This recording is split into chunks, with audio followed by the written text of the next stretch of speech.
quisiera dar lectura en el libro de Jonás, capítulo 4, versículos 6 y 7.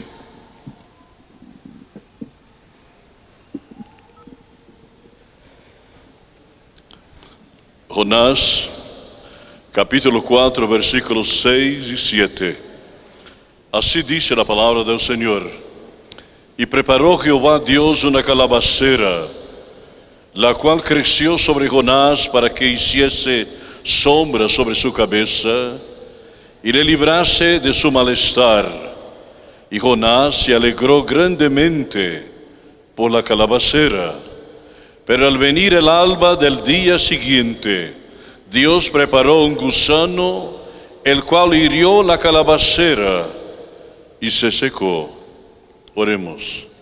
Señor, te damos gracias por la porción de tu palabra que hemos leído, por tu presencia, por la presencia de los hermanos, amigos, visitantes, por el privilegio que tenemos de abrir las Escrituras y considerar la enseñanza de tu santa palabra. Te pedimos, Señor, que tú estés con cada uno de los que aquí nos reunimos, que tú estés con nuestros familiares donde quiera que se encuentren. Que tu amor, Señor, esté sobre nuestros corazones y tu espíritu de sabiduría nos dé entendimiento. Pues todas estas cosas te las suplicamos y agradecemos en el nombre maravilloso y fuerte de Jesús, ahora y por los siglos. Amén.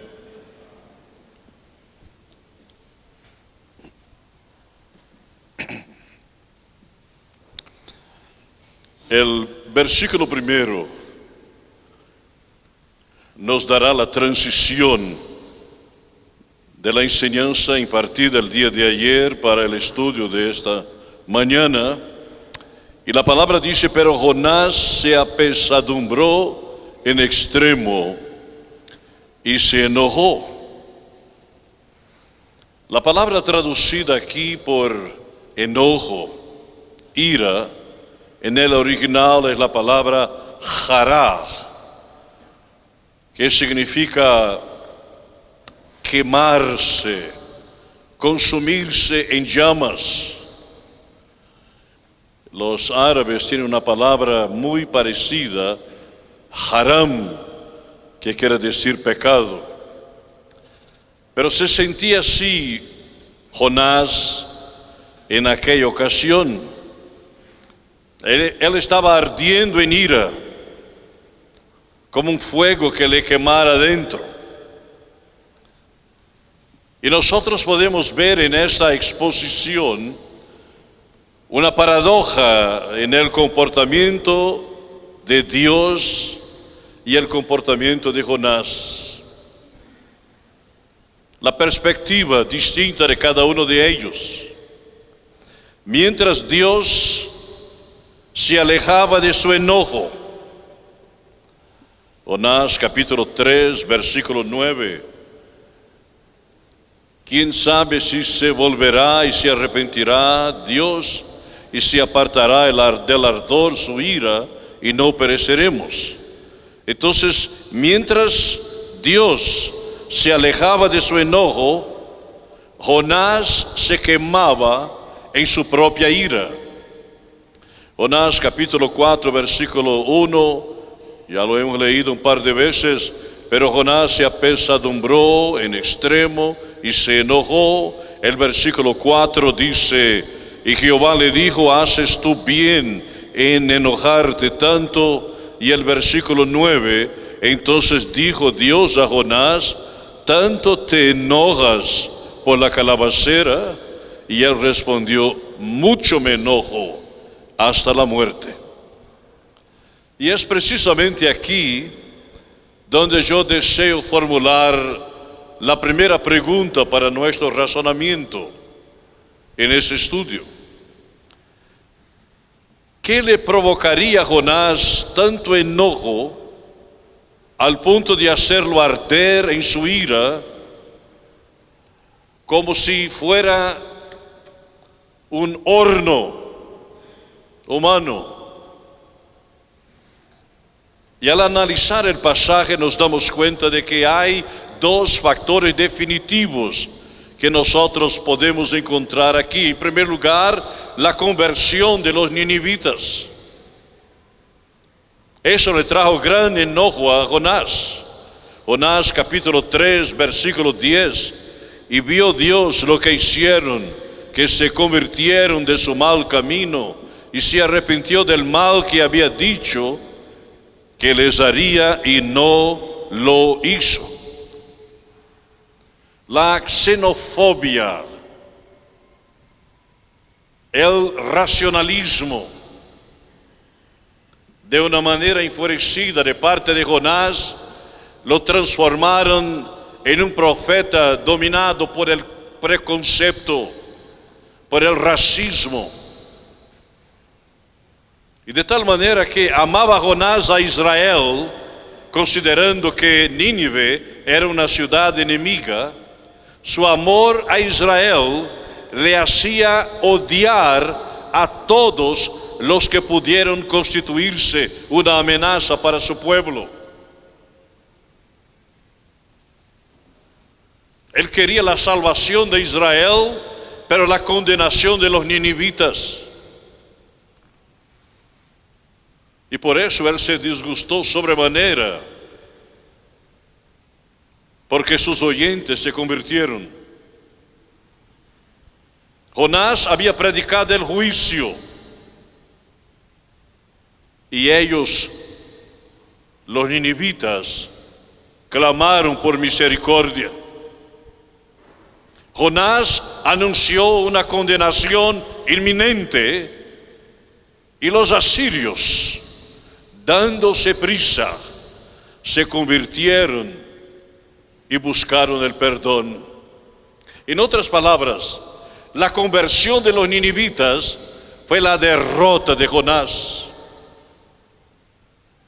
En segundo lugar, encontramos la compasión de Dios. De regreso a Jonás 3, versículo 10. Y vio Dios lo que hicieron, que se convirtieron de su mal camino, y se arrepintió del mal que había dicho que les haría, y no lo hizo. Ahora Jonás está ardiendo en ira más intensamente, porque Dios había suspendido su ira.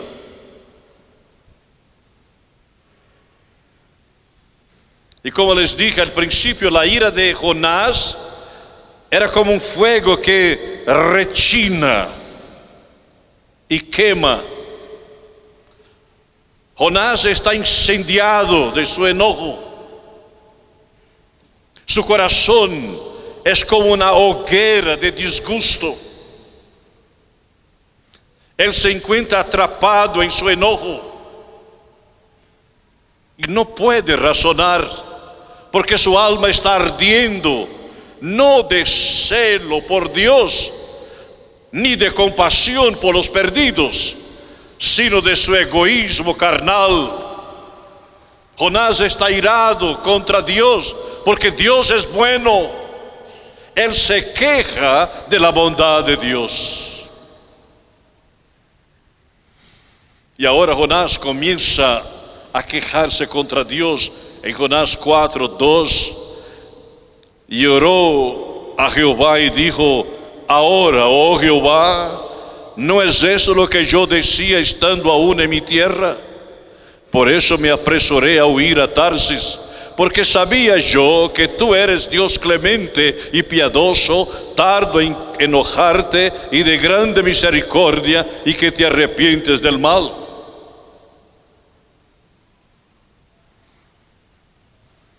Podemos detectar en el texto que Jonás es un profeta que no ha demostrado mucha tendencia a las oraciones. En su libro de 4 capítulos, él solo oró un par de veces. La primera vez, buscando ayuda personal. Jonás capítulo 2, versículo 1. La Escritura dice: entonces oró Jonás a Jehová, su Dios, desde el vientre del pez. Y la segunda vez, para quejarse contra Dios.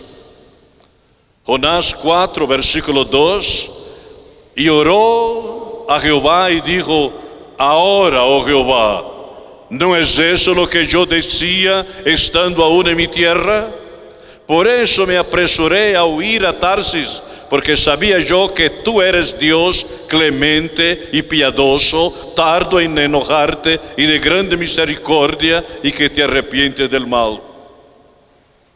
A veces es menester que repitamos los mismos versículos para que subrayemos una verdad, para que hagamos hincapié a una realidad, para que permitamos que la palabra se meta en nuestra mente, en nuestro corazón, y asimilemos el mensaje de Dios para nosotros. Jonás hizo 2 oraciones y en ambas ocasiones sus oraciones estaban enfocadas de su persona, estaban enfocadas en su persona. Su egoísmo prevalecía al orar. Él no oró para deleitarse en Dios. Y tampoco oró Jonás en beneficio de sus semejantes. Y la gran paradoja que encontramos aquí es que en la primera vez Jonás oró pidiendo que Dios lo librara de la muerte. Pero en la segunda oración Jonás le pide a Dios que le quite la vida.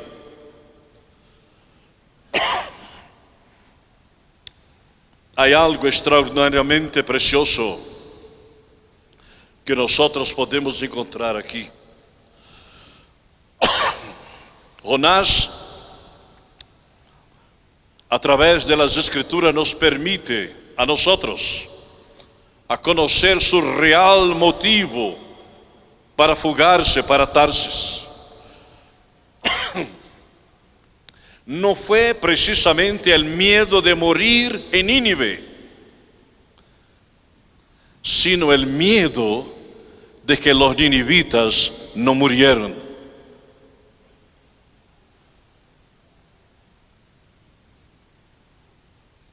No fue el miedo de Jonás de morir en Nínive, sino que su temor era que los ninivitas, al final de cuentas, no murieron. Y por eso Jonás está irado, porque Dios es grande en benignidad. El texto español dice que Dios se arrepiente del mal. Pero ¿cómo puede Dios arrepentirse si no es humano?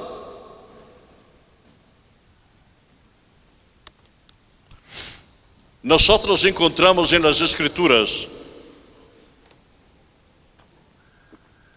en varias ocasiones cuando la palabra de Dios nos quiere dar a conocer de una manera más tangible la esencia de Dios, el corazón de Dios, la persona de Dios. La palabra usa antropomorfismos,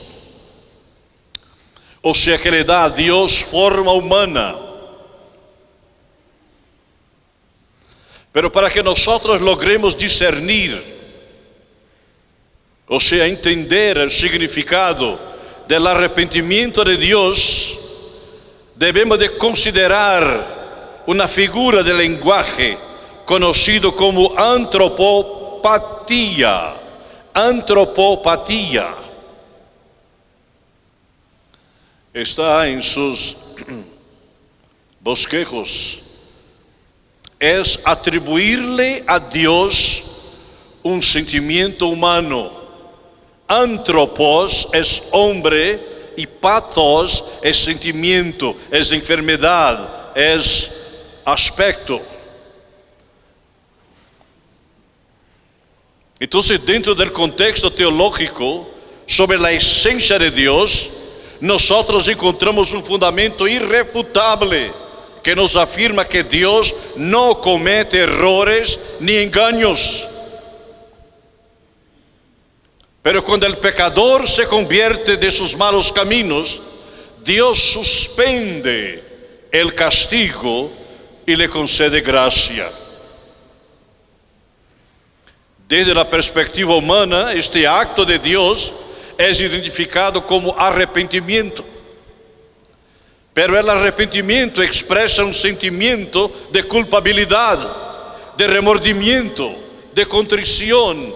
Y ese sentimiento Dios no lo tiene, porque Dios no puede expresar estos sentimientos precisamente porque Él es santo, Él es puro, Él es inmutable, Él es Dios.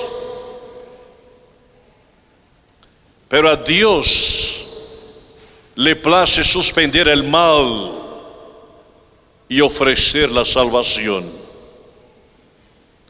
Y cuando uno se arrepiente, no es nada novedoso para Dios, porque conociendo el fin desde el principio, Él sabe exactamente quién, cuándo y dónde estará uno en el momento de su conversión. Jonás capítulo 4, versículo 3. Ahora pues, oh Jehová, te ruego que me quite la vida, porque mejor me es la muerte que la vida. Aquí Jonás se siente deprimido por una razón, porque Dios se regocija con la salvación de los ninivitas. Y Jonás se entristece con algo que le trae gozo al corazón de Dios. Por eso Jonás quiere morir, porque los ninivitas anhelan vivir. Ahí está la paradoja. Jonás nos recuerda el hermano mayor del hijo pródigo. Y podemos considerar a ambos como gemelos espirituales. Jonás abrigaba en su alma dos razones muy fuertes para desear su propia muerte. En primer lugar, su reputación. ¿Cómo que voy a predicar la destrucción y la destrucción no toma lugar? Él tenía el temor de perder su reputación. Él había anunciado un juicio inminente y el resultado fue la salvación. En otras palabras, su reputación como profeta fue fuertemente sacudida en aquella ocasión. Y en segundo lugar, su racionalismo idolátrico. El amor de Israel, el amor de Jonás por Israel era mayor que su amor para Dios y para su prójimo. No hay absolutamente nada equivocado en amar a su patria. Pero uno tiene que amar mucho más que a la patria, al padre, a la madre, a los hermanos, a la familia. Uno tiene que amar a Dios sobre todas las cosas. Jonás capítulo 4, versículos 4 y 5. Y Jehová le dijo: ¿haces tú bien en enojarte tanto? Y salió Jonás de la ciudad y acampó hacia el oriente de la ciudad, y se hizo allí una enramada, y se sentó debajo de ella a la sombra, hasta ver qué acontecería en la ciudad. Mientras Jonás se resistía a un cambio, él esperaba que Dios cambiara. Ahí está la otra paradoja. Y después de condenarle a Dios por no airarse, Jonás es cuestionado en relación a su propia ira. Y Dios pacientemente le confrontó a Jonás acerca de su ira. Pero Jonás guardó su silencio. Su enojo era tan irrazonable que él no se atrevió a contestar palabra, pero salió de la ciudad. Jonás se aleja de Nínive, mientras que Nínive corría a los brazos de Dios.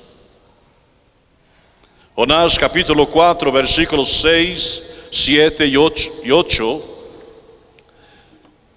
Y preparó Jehová Dios una calabacera, la cual creció sobre Jonás para que hiciese sombra sobre su cabeza y le librase de su malestar.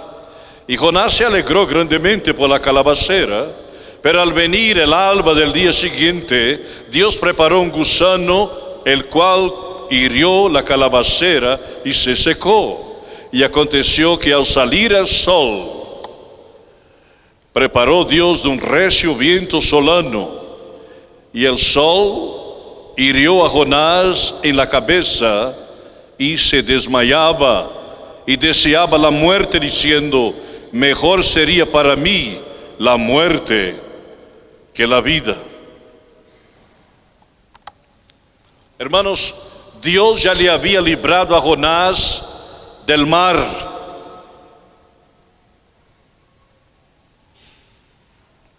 Dios ya le había librado a Jonás del pez,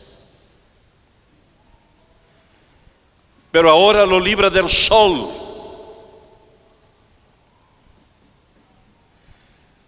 La primera vez que el libro de Jonás habla de la alegría del profeta es por una razón netamente personal, egoísta. Su vida, la vida de Jonás, está concentrada en sí mismo y no en Dios. Muchos cristianos concluyen la lectura del libro de Jonás sin darse cuenta de que Dios ha estado actuando continuamente, porque fue Dios quien le llamó a Jonás, fue Dios quien envió el viento, fue Dios quien hizo soplar la tempestad, fue Dios quien le preparó un gran pez para tragarse a Jonás. Fue Dios quien ordenó al pez a vomitarlo. Fue Dios quien lo envió a Nínive. Fue Dios quien convirtió el corazón de los ninivitas. Fue Dios quien hizo nacer una planta para darle sombra. Fue Dios quien envió el gusano para devorar la planta. Fue Dios quien envió un viento solano para afligirlo.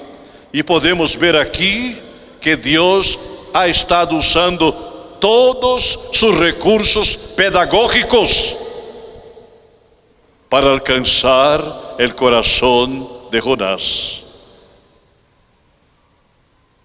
Pero a pesar de ser usado por Dios, a pesar del privilegio de ser llamado para cumplir una misión especial, a pesar de haber experimentado personalmente la intervención poderosa del Dios, creador de los cielos y la tierra, Jonás se mantiene indolente, terco, ciego, egoísta, vanidoso.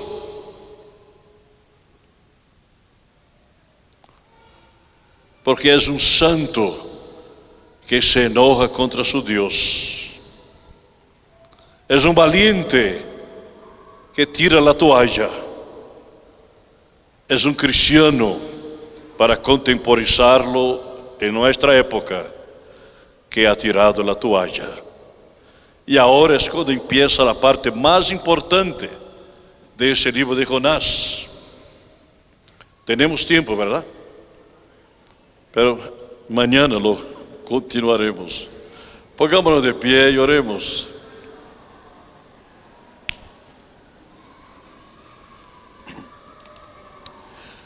Señor, te agradecemos por la oportunidad que tú nos das de estar aquí reunidos con el anhelo de escudriñar las Escrituras y conocer tu palabra. Ayúdanos, sí, a discernir, a guardar, a compartir, a ayudar a muchos a conocer la demostración de tu poder y de tu amor, de tu misericordia. Ahora, Señor, prepáranos para la próxima conferencia. En el nombre maravilloso y fuerte de Jesús, te suplicamos todas estas cosas, ahora y por los siglos. Amén.